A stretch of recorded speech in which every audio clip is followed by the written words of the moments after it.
Predators అనేవి ఒక hunting aliens. Different time పీరియడ్స్లో మన భూమిపైకి వచ్చి ఆ టైం పీరియడ్లో ఉన్న గ్రేట్ వారియర్స్తో ఫైట్ చేస్తాయి. అయితే మన భూమిపై ఉన్న ఈ గ్రేట్ వారియర్స్ అందరూ కలిసి ఈ ప్రిడేటర్స్ని ఓడించగలిగారా లేదా?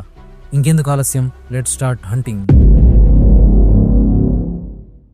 ఇయర్ 841 ఒక ప్రిడేటర్ స్పేస్ షిప్ భూమిని చేరుకుంది. అయితే ఇప్పుడు భూమిపైన వైకింగ్స్ ఎర నడుస్తుంది. ఉర్సా తన కొడుకు ఆండర్స్ ఇంకా తన సోల్జర్స్తో కలిసి సముద్రం పైన ఒక పైరేట్ షిప్లో ఒక యుద్ధానికి బయలుదేరింది. ఆండర్స్ తన అమ్మతో, మనకిప్పుడే చాలా బంగారం దొరికింది, అయినా మనం ఇప్పుడు యుద్ధానికి ఎందుకు వెళ్తున్నాం అని అంటాడు. అప్పుడు ఉర్సా, ప్రపంచంలో అన్ని యుద్ధాలు బంగారం కోసం జరగవు. ఈరోజు మనం చేసే ఈ యుద్ధంలో నువ్వు శత్రువు రక్తాన్ని చూడాలని తన కొడుకుతో చెప్పి ఆమె తన సోల్జర్స్ అందరినీ యుద్ధం కోసం సిద్ధం చేస్తుంది. అయితే ఉర్సా ఈ యుద్ధాన్ని ఎందుకు కోరుకుంటుందో మనకు తర్వాత తెలుస్తుంది. ఉర్సా షిప్స్ తీరం చేరుకోగానే వాటిపైన యారోస్తో అటాక్ జరుగుతుంది. వాళ్ళు వాటిని తమ షీల్డ్స్తో కవర్ చేసుకుంటారు. తర్వాత ఉర్సా తన టీంతో కలిసి కొద్దిసేపట్లోనే శత్రువులందరినీ చంపేస్తుంది. చివరికి బ్రతికి ఉన్న సేనాధిపతితో, నీ రాజు జోరన్ ఎక్కడా అని అడుగుతుంది. అయితే ఉర్సా ఈ యుద్ధాన్ని మొదలుపెట్టిందే జోరన్ కోసం. దానికి ఆ సేనాధిపతి సమాధానం ఇవ్వకపోవడంతో ఉర్సా వాడి కాలిని నరికేస్తుంది. అప్పుడు ఆ సేనాధిపతి వాళ్ళ రాజు పైన మంచు కొండల మధ్యలో ఒక కోటలో ఉన్నాడని చెబుతాడు. సేనాధిపతి ఆమెకు కావాల్సిన ఇన్ఫర్మేషన్ ఇచ్చినా కానీ ఉర్సా తన కొడుకు ఆండర్స్తో ఆ సేనాధిపతిని చంపేయమంటుంది. అయితే ఆండర్స్కి అది ఫస్ట్ కిల్ అవ్వడం వల్ల వాడు తడబడతాడు. అప్పుడు ఆమె స్వయంగా సేనాధిపతిని చంపేస్తుంది. అయితే ఈ సంఘటనలన్నింటినీ దూరంగా ఒక ప్రిడేటర్ అబ్జర్వ్ చేస్తుందన్న సంగతి ఉర్సా ఇంకా ఆమె టీంకు ఐడియా కూడా లేదు. ఈ ప్రిడేటర్ జోరన్ ఇంకా ఉర్సాకు ఫైట్ జరిగినప్పుడు ఎవరైతే గెలుస్తారో వాళ్ళతో ఫైట్ చేయడానికి వెయిట్ చేస్తుంది. ఉర్సా తన టీంతో, ఈ రాత్రికి ఇక్కడే క్యాంపింగ్ చేద్దాం, మార్నింగ్ కొండపైకి వెళ్ళి జోరన్ని చంపాలి కాబట్టి అందరూ రెస్ట్ తీసుకోండి అంటుంది. అయితే జోరన్ తనకు శత్రువు ఎలా అయ్యాడో తన కొడుకు ఆండ్రస్కి ఎక్స్ప్లెయిన్ చేస్తుంది. చాలా సంవత్సరాల క్రితం ఉర్సా చిన్నప్పుడు జోరన్ తన నాన్నను అటాక్ చేసి అతడికి 2 ఆప్షన్స్ ఇస్తాడు. ఉర్సాను ప్రాణాలతో వదిలేయాలంటే ఆమె నిన్ను తన చేతులతో చంపేయాలి, లేదంటే ఇద్దరిని చంపేస్తానంటాడు. ఉర్సా ఫాదర్ ఆమెకు కత్తినిచ్చి, జోరన్ను చంపాలంటే మనలో ఒకరైనా బ్రతుకుండాలి అని తనను చంపేయంటాడు. ఉర్సా తనకు ఇష్టం లేకున్నా తన చేతులతో తన నాన్నను చంపేస్తుంది. అందుకనే ఉర్సా తన లైఫ్ మొత్తం జోరన్ని చంపడానికి వెయిట్ చేస్తుంది. ఈరోజు ఆమెకు తన తండ్రి చావుకు కారణమైన వాడిపై పగ తీర్చుకోవడానికి అవకాశం దొరికింది. తెల్లవారగానే ఉర్సా తన సైన్యంతో పైనున్న కోటను చేరుకుంటుంది. ఆ తర్వాత ఆమె తన క్రేజీ షీల్డ్స్తో గార్డ్స్ పైన అటాక్ చేస్తుంది. తన టీం కూడా అటాక్ చేయడం ప్రారంభిస్తారు. అయితే ఇక్కడ ఆండర్స్ కూడా వెనక్కి తగ్గడు.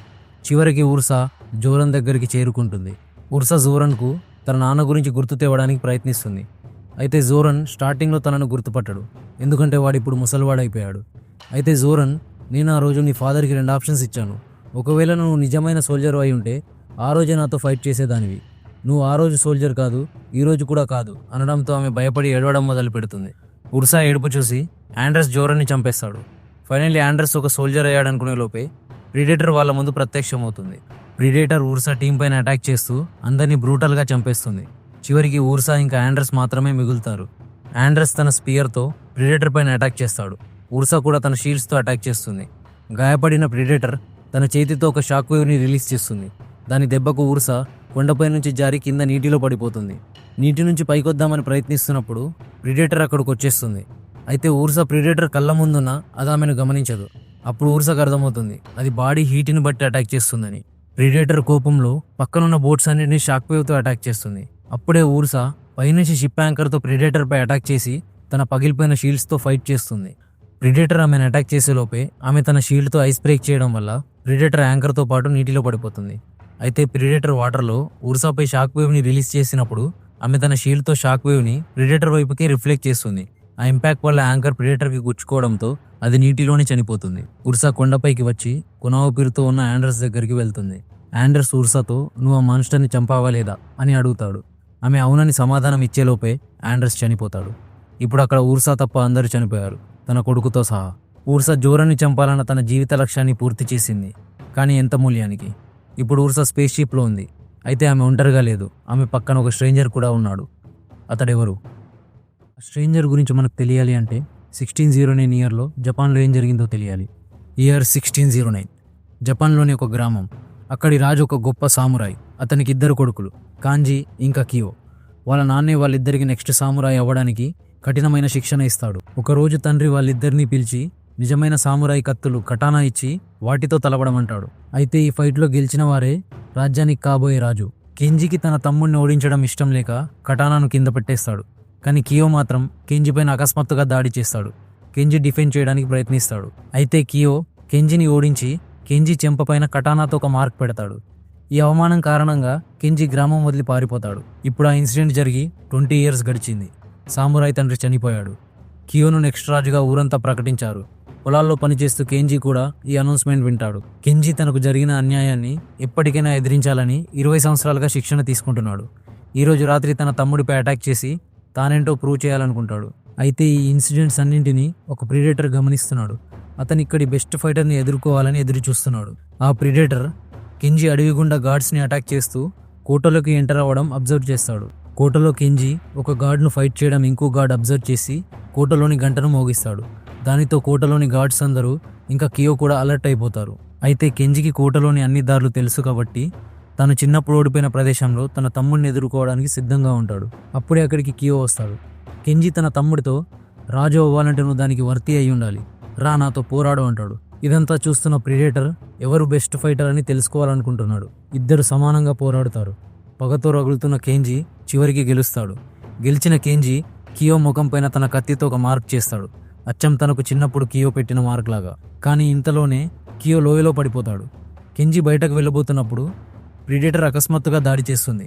బయట గార్డ్స్ కూడా ఫైటింగ్ ఎరీనాలోకి ఎంటర్ అవుతారు. అయితే ప్రిడేటర్ వాళ్ళని సులువుగా చంపేస్తుంది. కెంజి ఒక దగ్గర దాక్కొని ప్రిడేటర్ వాడే వెపన్స్ని, దాని ఫైటింగ్ స్టైల్ని అబ్జర్వ్ చేస్తాడు. అప్పుడు ప్రిడేటర్ ఇన్విజిబుల్ అయిపోతుంది. కెంజి బాడీ హీట్ని గమనించి అతడిపై అటాక్ చేస్తుంది. ఆ తర్వాత కెంజి తనను వెంబడిస్తున్న ప్రిడేటర్పై కత్తులు విసిరి అటాక్ చేస్తాడు. ఆ క్రమంలోనే కెంజి జారి కింద నీటిలో పడిపోతాడు. కెంజి నీటిలో నుంచి బయటికి రాగానే కియో అతడిపై అటాక్ చేస్తాడు. ఎస్, లోయలో పడ్డ కియో ఇంకా బ్రతికే ఉన్నాడు. అప్పుడు కెంజి కియోని సైలెంట్గా ఉండమంటాడు. ఎందుకంటే ఇప్పుడు యాక్చువల్ ప్రాబ్లం కియో కాదు, ప్రిడేటర్. అప్పుడే ప్రిడేటర్ కెంజి బ్యాక్ సైడ్ నుంచి అటాక్ చేస్తుంది. ఈ క్రమంలో ప్రిడేటర్ బ్లేడ్స్ కియోకి గుచ్చుకుంటాయి. ఇంత జరిగినా కూడా వాళ్ళిద్దరూ కలిసి ప్రిడేటర్ని ఎదుర్కొంటారు. ఇప్పుడు ప్రిడేటర్ వాళ్ళపైన బాంబులతో అటాక్ చేస్తుంది. కెంజి ఒక బాంబ్ తీసుకొని ప్రిడేటర్ వెపన్స్లో ఇరికిచ్చేస్తాడు. అవి పేలడంతో ప్రిడేటర్ బలంగా గాయపడుతుంది. అప్పుడే ఇద్దరు అన్నదమ్ములు కలిసి తమ కటానాస్తో ఒక్కసారిగా ప్రిడేటర్పై అటాక్ చేసి దాన్ని చంపేస్తారు. ఈ ఫైటింగ్ ప్రాసెస్లో గాయపడిన కియో తనని క్షమించమని అడిగి చనిపోతాడు. ఇప్పుడు కెంజి ఉర్సా ఉన్న షిప్లో ఉన్నాడు. అతనితో పాటు ఒక అమెరికన్ సోల్జర్ కూడా ఉన్నాడు. అతను ఇక్కడికి ఎలా వచ్చాడో ఇప్పుడు చూద్దాం. ఇప్పుడు కథ మనల్ని 1941 ఫ్లోరిడాకి తీసుకొని వస్తుంది. ఇక్కడ జాన్ అనే ఒక అబ్బాయి తన కార్తో ఫైటర్ జెట్ని ఫాలో చేస్తున్నాడు. అప్పుడే జాన్ కార్ రిపేర్కి వస్తుంది. జాన్ రిపేరింగ్ కోసం తన నాన్నను పిలుస్తాడు. యాక్చువల్గా జాన్ నాన్న ఒక మెకానిక్. అయితే జాన్కి ఫైటర్ జెట్ నడపాలన్నది తన కల. జాన్ నాన్న తనతో కార్ నడపడమే కాదు, రిపేర్ చేయడం కూడా వచ్చి ఉండాలి. అప్పుడే ఏదో ఒక రోజు నువ్వు ప్లేన్ని రిపేర్ చేయగలవు అని జాన్కి ఎయిర్ ఫోర్స్ నుంచి వచ్చిన లెటర్ ఇస్తాడు. ఆ లెటర్ చూసి జాన్ చాలా హ్యాపీగా ఫీల్ అవుతాడు. ఎందుకంటే పైలట్ అవ్వాలన్నది తన ఏకైక లక్ష్యం. ఎయిర్ ఫోర్స్లో 1 సంవత్సరం గడిచిపోయింది. జాన్ ఒక పాత ప్లేన్ను రిపేర్ చేస్తుంటాడు. అప్పుడే అక్కడికి తన సీనియర్ టామ్ వచ్చి ఆ ప్లేన్ను స్టార్ట్ చేయమంటాడు. జాన్ ఎంత ప్రయత్నించినా ఆ ప్లేన్ ఇంకా స్టార్ట్ అవ్వదు. అప్పుడు జాన్ టామ్తో తను ఒక పైలట్ అవ్వాలనుకుంటున్నాను, మెకానిక్ని కాదు అని అంటాడు.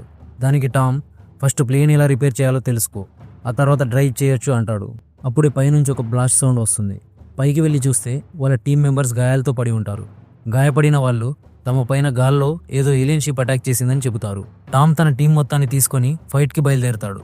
మరోపక్క జాన్కు గాయపడిన షిప్ నుంచి ఒక బ్లేడ్ దొరుకుతుంది. అయితే ఆ బ్లేడ్ చాలా మోడర్న్ టెక్నాలజీకి సంబంధించింది. దానికదే గాల్లో ఎగిరి దాని షిప్ వైపుకు వెళ్ళిపోతుంది. ఈ విషయాన్ని జాన్ తన టీంకి తెలియజేయాలనుకుంటాడు. అయితే రేడియో ట్రాన్స్మిటర్ ఒక్కటి కూడా పనిచేయదు. అప్పుడే జాన్ తను రిపేర్ చేసిన ప్లేన్ తీసుకుని బయలుదేరతాడు. అప్పుడు జాన్ ప్రిడేటర్ తన టీం మెంబర్స్ ప్లేన్లను ఒక్కొక్కటిగా బ్లాస్ట్ చేయడం గమనిస్తాడు. చివరికి టామ్ ఇంకా జాన్ మాత్రమే మిగులుతారు. ప్రిడేటర్ అటాకింగ్స్ని చూసిన తర్వాత జాన్కి ఏమర్థమైందంటే ఆ ఏలియన్ షిప్ హీట్ని మాత్రమే సెన్స్ చేసి అటాక్ చేస్తుందని. జాన్ ఇంకా టామ్ తమ ప్లేన్స్ని కూల్ చేయడానికి ప్లేన్స్ని బాగా హైట్కి తీసుకెళ్తారు. ప్రిడేటర్ అప్పుడే టామ్ షిప్ని కూడా అటాక్ చేస్తుంది. టామ్ చనిపోతాడు. ఇప్పుడు జాన్ ప్లేన్ కూల్ అయిపోవడం వల్ల ప్రిడేటర్ దాన్ని చూడలేకపోతుంది. అప్పుడే జాన్ ఏలియన్ షిప్ బ్యాక్ సైడ్కి వెళ్ళి దాన్ని అటాక్ చేస్తాడు. ఆ తర్వాత ప్రిడేటర్ తన షిప్ని బ్లేడ్స్తో అటాక్ చేసినప్పుడు జాన్ ప్లేన్ ఆటో బ్లాస్ట్ మోడ్లో పెట్టి దాని నుంచి దూకేస్తాడు. అప్పుడు జాన్ ప్లేన్తో పాటు ప్రిడేటర్ షిప్ కూడా పేలిపోతుంది. ఇది జరిగిన కొద్ది రోజులకు మరొక ప్రిడేటర్ స్పేస్ షిప్ వచ్చి జాన్ని పైకి తీసుకెళ్తుంది. అదే షిప్లో ఉర్సా ఇంకా కాంజీ కూడా ఉంటారు. వీళ్ళ ముగ్గురిని ప్రిడేటర్స్ ప్లానెట్కి తీసుకొస్తారు. ప్రిడేటర్ ప్లానెట్లో ఈ ముగ్గురిని ఒక బ్యాటిల్ గ్రౌండ్కి తీసుకొని వస్తారు. అప్పుడు అక్కడికి ప్రిడేటర్స్ కింగ్ వార్లార్డ్ కూడా వస్తాడు. వార్లార్డ్ ఈ ముగ్గురితో మీ ముగ్గురు ఒకరినొకరు ఫైట్ చేయండి, ఎవరైతే గెలుస్తారో వాళ్ళతోనే ఫైట్ చేస్తా అంటాడు. ఫైట్ మొదలవుతుంది. కెంజీ ఈ ఫైట్ చేయడానికి ఒప్పుకోడు, కానీ ఉర్సా మాత్రం వాళ్ళిద్దరిపైన అటాక్ చేస్తుంది. అప్పుడే వార్లార్డ్ వాళ్ళ పైకి ఒక మాన్స్టర్ని వదులుతాడు. ఆ మాన్స్టర్ జాన్ని మింగేస్తుంది. ఉర్సా ఇంకా కాంజీ ఇద్దరు కలిసి మాన్స్టర్తో ఫైట్ చేస్తారు. జాన్ ఇంకా మాన్స్టర్ గొంతులో బ్రతికే ఉంటాడు. ఒక కత్తితో లోపల నుంచి అటాక్ చేస్తాడు. మాన్స్టర్ చనిపోతుంది. ఆ మాన్స్టర్ని ఒక స్పేస్ షిప్ తీసుకెళ్ళిపోతుంది. అప్పుడే జాన్ ఆ స్పేస్ షిప్ తీసుకొని వస్తాడు. ముగ్గురు దానిపైన ఎక్కి వార్లార్డ్ దగ్గరికి వెళ్తారు. వాళ్ళ ప్లాన్ ఏంటంటే వార్లార్డ్ దగ్గర ఉన్న పెద్ద షిప్లో ఎర్త్కి రిటర్న్ వెళ్దామని. ఉర్సా ఇంకా కాంజీ వార్లార్డ్తో ఫైట్ చేస్తుంటారు. మరోవైపు జాన్ ఆ స్పేస్ షిప్లోకి వెళ్ళి దాన్ని ఎగరవేయడానికి ప్రయత్నిస్తాడు. ఫైట్లో వార్లార్డ్ కేంజీ చెయ్యిని నరికేస్తాడు. జాన్ వాళ్ళిద్దరిని షిప్లోకి పిలుస్తాడు. షిప్ గాల్లోకి ఎగురుతుంది, కానీ ప్రిడేటర్స్ దాన్ని ఒక చైన్తో బంధిస్తారు. ఉర్సా ఆ చైన్ని విడిపించడానికి షిప్ నుంచి దూకేస్తుంది. ఉర్సా ఆ చైన్స్ని విడిపిస్తుంది, కానీ ఆమె చనిపోతుంది. కెంజీ ఇంకా జాన్ ఆ ప్లానెట్ నుంచి పారిపోతారు. వార్లార్డ్ తన ప్రిడేటర్ సైన్యాన్ని యుద్ధం కోసం సిద్ధం అవ్వండి అనడంతో మూవీ ఎండ్ అవుతుంది. ఈ మూవీ కనుక మీకు నచ్చినట్టయితే ప్లీజ్ లైక్ చేయండి, కామెంట్ చేయడం మాత్రం మరవకండి. ఇలాంటి మరిన్ని మూవీస్ కోసం please subscribe to movie maniac.